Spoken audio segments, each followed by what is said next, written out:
Following the weekend bombing raids in Syria, a bipartisan group of U.S. senators has unveiled new legislation aiming to limit the White House's power to continue its global war on terror.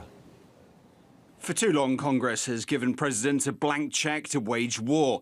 We've let the 9/11 and Iraq war authorisations get stretched to justify wars against multiple terrorist groups in over a dozen countries, from Niger to the Philippines. Our proposal finally repeals those authorisations and makes Congress do its job by weighing in on where, when and with who we are at war. The proposed legislation would require the president to give Congress 48 hours notice ahead of any new military action. Congress would then have 60 days to review that move. It doesn't set a limit for any military action.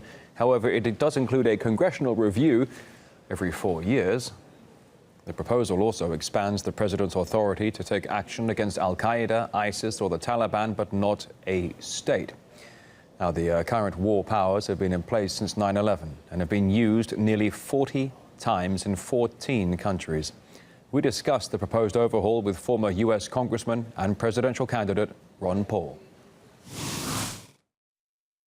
It more or less is defining things slightly differently, but it wouldn't slow up, I think, the effort to go to war. I don't think it really repeals the War Powers Resolution, but it does say that Congress gives the president the authority to go to war against radical, violent groups like al-Qaeda and ISIS and maybe Taliban, but they say not a country.